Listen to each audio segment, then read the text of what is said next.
Impact Kids. Halo, selamat pagi anak-anak yang dikasih Tuhan. Selamat berjumpa kembali dalam Impact Kids hari ini.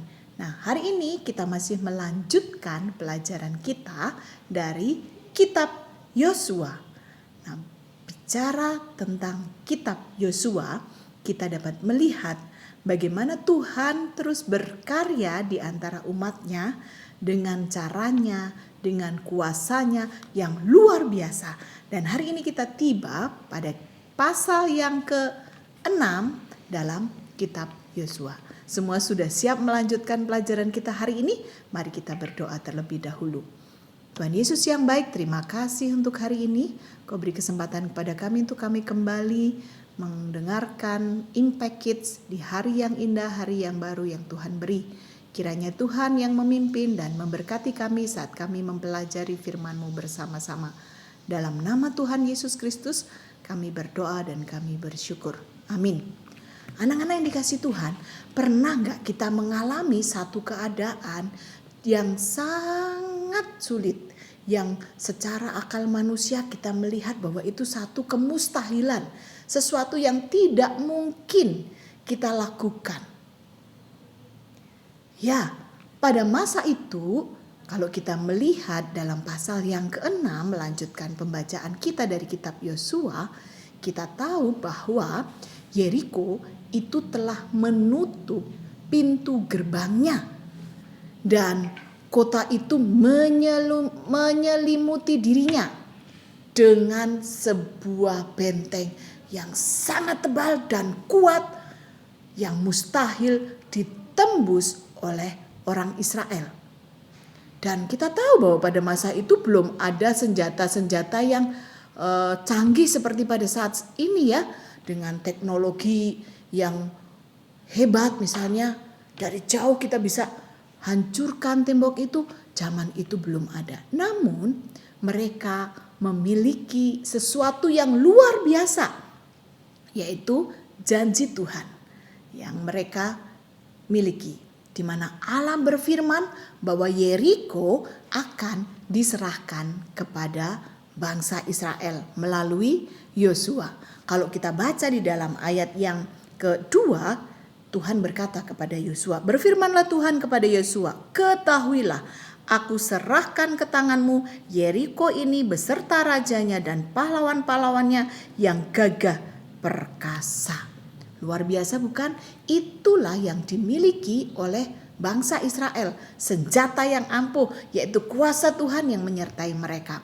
Nah, Tuhan selalu punya cara yang ajaib untuk menolong umatnya. Alih-alih mereka mengirimkan senjata dan kereta perang, namun dia malah menyuruh orang-orang Israel mengelilingi tembok yang tebal itu. Di dalam ayat yang ketiga dan 4 kita dapat membacanya.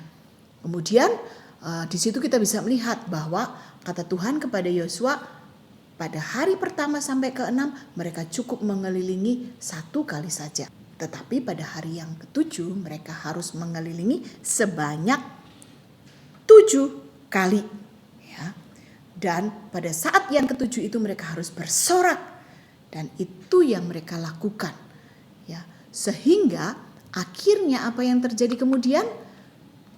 Tembok Yeriko yang tebal dan kokoh yang tak mungkin ditembus oleh senjata apapun dapat runtuh oleh karena kuasa Tuhan.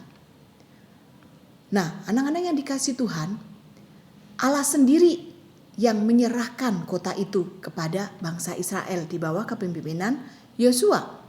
Dia meruntuhkan benteng yang tebal dengan cara yang ajaib dan bangsa Israel menguasai kota Yeriko setelah mereka menjalankan semua perintah dari Tuhan. Mereka hanya taat, melakukan apa yang Tuhan perintahkan, dan selebihnya Tuhan yang bekerja. Dalam kehidupan kita, pasti kita pernah menghadapi hal-hal yang sulit. Seperti kita menghadapi sebuah tembok Yeriko yang sulit ditembus, yang sulit diselesaikan dengan cara kita. Namun kita tidak perlu khawatir.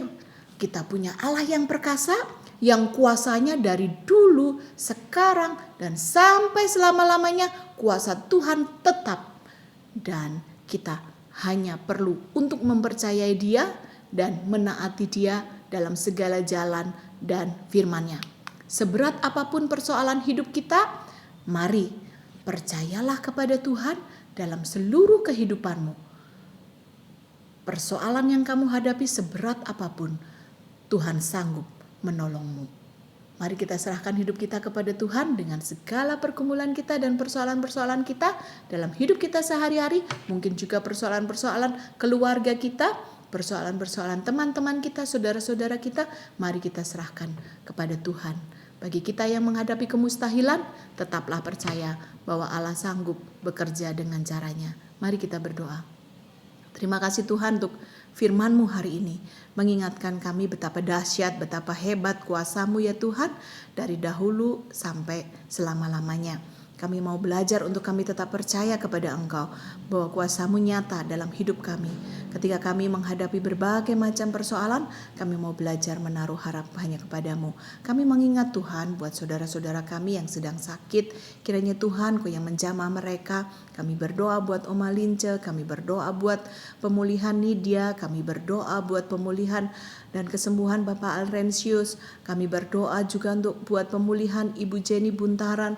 Kami berdoa buat pemulihan semua saudara-saudara kami yang sedang lemah dalam kesehatan mereka. Tuhan yang menyembuhkan, dan tidak lupa kami juga bersyukur karena Gevi juga sudah boleh Tuhan sembuhkan, boleh pulang kembali ke rumah. Tuhan terus memberkati anak-anak-Mu yang lain Tuhan dalam kesehatan mereka. Terpujilah nama-Mu ya Bapa, hanya di dalam nama Tuhan Yesus Kristus kami berdoa dan kami bersyukur. Amin.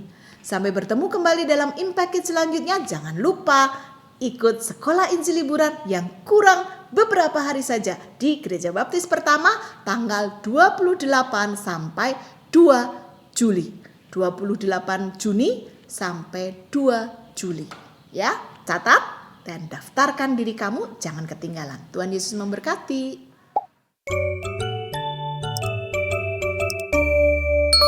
Impact Kids.